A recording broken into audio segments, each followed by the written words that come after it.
కులము లేదు మతము లేదు మనసున్న మహారాజువే మా రాజన్న మనసున్న మహారాజువే చిన్న లేదు పెద్ద లేదు మనసున్న మహారాజువే మా రాజన్న మనసున్న మహారాజువే. ఈరోజు చాలామంది అనుకోవచ్చు ఈ ఎందుకు పాట పాడుతున్నాడని. మిత్రులారా, పాడాల్సిన అవసరం ఉంది. ఈరోజు నా పేరు జాడే లక్ష్మణ్, నేను తెలంగాణ ఉద్యమ కళాకారుని. మనం గతం నుంచి చూస్తున్న లీడర్ అంటే కొన్ని క్వాలిటీస్ ఉంటాయండి. ఒక లీడర్ గురించి నేను చెప్పాల్సిన విషయం ఎందుకోసం అంటే, ప్రజెంట్గా మనం మునుగోడు నియోజకవర్గం ఎమ్మెల్యే రాజగోపాల్ రెడ్డి అన్న గురించి నేను వర్ణించాలి. ఎందుకోసం అంటే చాలా యువతపై అవసరం ఉంది. అక్కడ నేను డైరెక్ట్గా తిరిగాను, ఆ లొకేషన్ చూశాను, ఆ పబ్లిక్ మాటలు విన్న తర్వాతనే నేను ఇప్పుడు మాట్లాడుతున్నాను. ఏదైనా వాస్తవాలే మాట్లాడతాను. ప్రజెంట్గా ఇది నేను కాదు, విన్న వాస్తవాలు, నాకు వచ్చిన వాస్తవాలు చూపిస్తున్నాను. మిత్రులారా, ఏదైతే 5వ విడత ఉచిత కంటి వైద్య శిబిరంలో 900 మందికి వైద్య పరీక్షలు, కంటి పరీక్షలకు 230 మందికి ఎంపిక, ఈరోజు 129 మందిని కంటి పరీక్షలు హైదరాబాద్కి తరలింపు. అంటే ఒకసారి గమనించండి, ఇది ఒక ఫౌండేషన్ ఉంది రాజన్నది. ఏది? రాజగోపాల్ రెడ్డి సుశీలమ్మ ఫౌండేషన్ అనే ఆధ్వర్యంలో నడిపిస్తున్న 5వ విడత కంటి వైద్య పరీక్ష అండి. ఇంతకుముందే 4 విడతలు అయిపోయినాయి. 5వ విడతలో 900 మందికి కంటి వైద్య పరీక్షలు చేపిస్తున్నారు. అంటే ఇక్కడ మీరు గమనించండి, పెద్ద లేదు చిన్న లేదు, ప్రతి ఒక్కరికి ఇందులో ఈ కంటి పరీక్షలకు మనం చూస్తున్న మిత్రులారా, చిన్నపిల్లలకు కూడా కళ్ళ ఎఫెక్ట్స్ చదివి వాళ్ళ ఇదైపోతాయి. మరి పెద్దవాళ్ళు 70-60 సంవత్సరాలు ఆ వయసులో ఉన్న వాళ్ళకు కూడా ఒక మ్యాక్సిమం ఒక చిన్న ఆపరేషన్ చేయాలనుకుంటే కూడా 70-80 వేలు పడతాయి.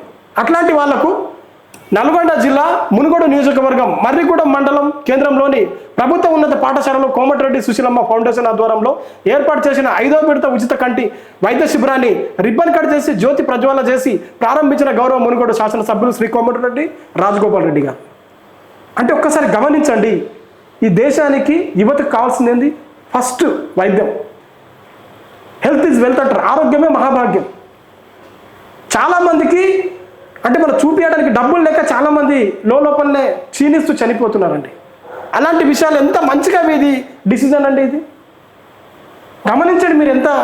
ఎందుకోసం అంటే చాలామంది కళ్ళు ఉంటేనే కదా సరిగ్గా చూసుకునేది. 900 మంది వాళ్ళకు పరీక్షలు అంటే నాటే జోక్. మరి ఇక్కడ ఉన్న ఎమ్మెల్యేలు చాలామంది ఉన్నారు, 119 మంది ఎమ్మెల్యేలు.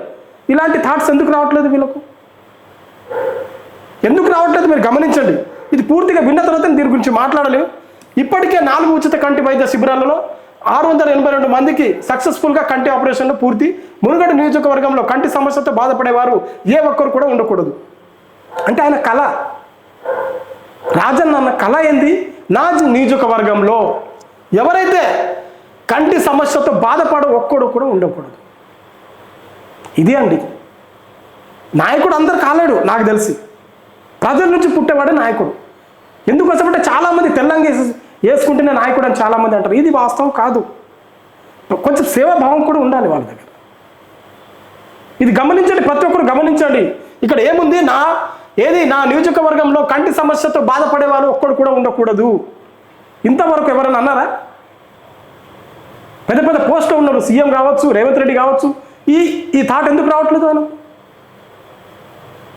ఈ ప్రతి ఒక్కరు గమనించాలి. 10,000 మందికి పైగా కంటి శస్త్రచికిత్సలు చేయించేలా ప్రణాళికలు, కంటి వైద్య పరీక్షలు చేయించుకుంటున్న ప్రతి ఒక్కరిని పేరు పేరున ఆత్మీయ పలకరింపు, వైద్య పరీక్షల అనంతరం భోజనం వడ్డించి ప్రతి ఒక్కరికి కడుపు నిండా భోజనం పెట్టి పంపిస్తున్న గౌరవ ఎమ్మెల్యే.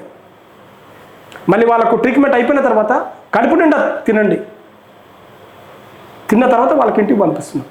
అంటే అది బాధ్యతగా చాలామంది అనుకుంటారు. నేను ఒక సర్పంచ్ అయితే మీకు సమయం ఇవ్వడండి. మనం ఒక వార్డు మెంబర్ అయితే తెల్లంగా వేసుకొని ముంగట అవుతాడు. ఈయన గురించి మాట్లాడే ఈ యువత ఈరోజు కావచ్చు, సోషల్ మీడియా కావచ్చు, ఇది కనిపిస్తలేదండి. ఇలాంటి ఎందుకు మీరు మాట్లాడతలేరు? ఎందుకు మాట్లాడతలేరు? ఇది కదా సేవాభావం ఉన్న వ్యక్తి. ఈరోజు జరిగిన 5వ విడత ఉచిత కంటి వైద్య శిబిరంలో మర్రిగూడెం మండల వ్యాప్తంగా 900 మందికి వైద్య పరీక్షలు, వీరిలో 230 మంది కంటి ఆపరేషన్లకు ఎంపికయ్యారు. ఈరోజు వెంటనే 129 మందిని హైదరాబాద్ గచ్చిబౌలిలోని శంకర కంటి ఆసుపత్రికి ఆపరేషన్కి తరలించారు. మిగిలిన 101 మందిని తర్వాత పంపిస్తామని చెప్పారు. ఏది ఏమైనా చేతులు మనుషులు అన్నప్పుడు సేవా కార్యక్రమం ఉండాలండి. నిజంగా చెప్తున్నాను కదా, ఈ పంపించిన మెసేజ్ నాకు వెంటనే ఖచ్చితంగా ఒక వీడియో చేయాలనిపించింది నాకు. ఇదే కాదు, ఇది పెద్దవాళ్ళకే చిన్న వాళ్ళకి కాదు, చిన్న లేదు పెద్ద లేదు, ఇద్దరికి ఎవరికైనా. మరి మీకు ఇంకో విషయం చిన్న లేదని ఒకటి కనిపించాలా. ఎందుకోసం అంటే నేను ముందే చెప్పాను, రాష్ట్రమైనా దేశమైనా బాగుండాలంటే ఫస్ట్ విద్య కావచ్చు, వైద్యం కావచ్చు, ఈ రెండు ఉచితంగా అందాలి. ఇక్కడ వైద్యం అనేది ఉచితంగా అందుతుంది. రెండోది విద్య గురించి కూడా మాట్లాడుతున్నారా. ఇది కోమటిరెడ్డి రాజగోపాల్ రెడ్డి గారి ఇది ఫేస్బుక్ పోస్ట్ అండి, ఒకసారి చూడండి. దీని గురించి ఖచ్చితంగా మనం చెప్పాలి. జూలై 6కి ఇది పోస్ట్ వాళ్ళు వేయడం జరిగింది, ఒకసారి చూడండి. ప్రభుత్వ బడుల్లో చదివే విద్యార్థులకు కోమటిరెడ్డి రాజన్న భారీ ప్రోత్సాహం, 21 లక్షల నగలు బహుమతులతో సన్మానం. ఇది ప్రతి ఒక్కరూ ఆలోచించాల్సిన విషయం. తన నియోజకవర్గంలో ప్రతి గ్రామంలో ఉన్న చదువుకుంటున్న ప్రభుత్వ బడుల్లో చదువుకుంటున్న విద్యార్థులకు దాదాపు 21 లక్షలు. చాలామంది మీరు చూస్తుంటారు, గమనిస్తారు మిత్రులారా, ఒక 10,000 ఇచ్చి పేపర్లలో ఫోటోలు వేసుకుంటూ చూస్తుంటారు. కానీ చిన్న సాయం కాదు అది. చాలామంది అనుకుంటారు మీరు 21 లక్షలు ఇచ్చి కూడా నార్మల్ ఒక ఫోటో వేస్తున్నారు. కానీ ఈరోజు మీడియా మిత్రులు మాత్రం సైలెంట్ ఉంటున్నారు. దీన్ని హైలైట్ చేయరాదా? ఇది న్యూస్ కాదా? చాలామంది పాత్రికేయులు ఉన్నారు, జర్నలిస్టులు ఉన్నారు. ఫస్ట్ ఆఫ్ ఆల్ ఇది చూడండి ఒకసారి. ప్రభుత్వ విద్యను బలోపేతం చేయడానికే, ప్రభుత్వ బడులను బ్రతికించడానికే కోమటిరెడ్డి రాజగోపాల్ రెడ్డి చేస్తున్న వినూత్న కార్యక్రమం ఇది. ఇంత మంచి కార్యక్రమం ఎక్కడ ఉంటుంది? నాకు తెలిసి నిజంగా చెప్తున్నాను కదా, ఏ ఎమ్మెల్యే కూడా ఇది చేయలేదు.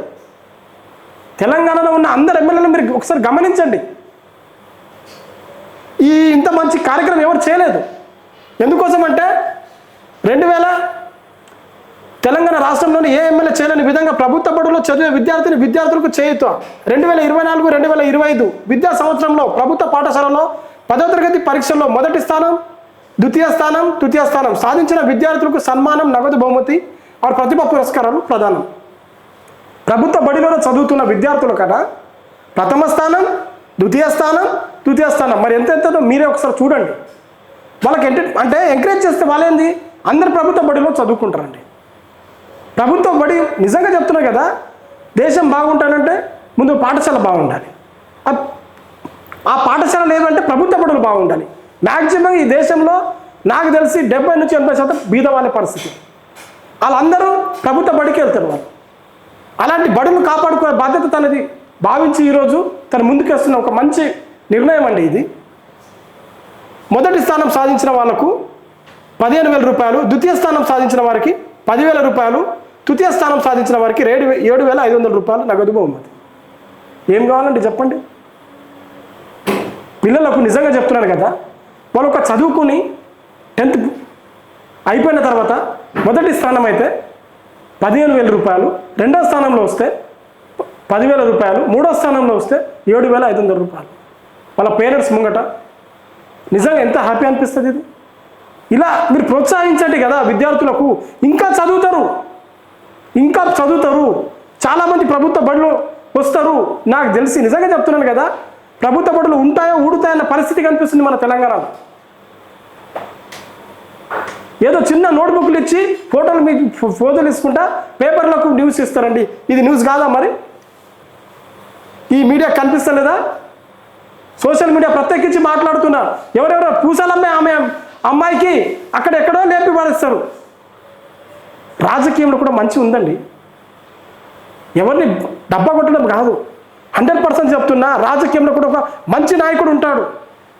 తను సేవ చేయాలని ముందుకు వస్తున్నాడు. ఈరోజు ప్రభుత్వ బడులను కాపాడుకోవాలి, లేకపోతే భవిష్యత్తులో ప్రభుత్వ బడులు ఉంటాయా ఊడుతాయన్న పరిస్థితి కనిపిస్తుంది మన తెలంగాణలో. మునుగోడు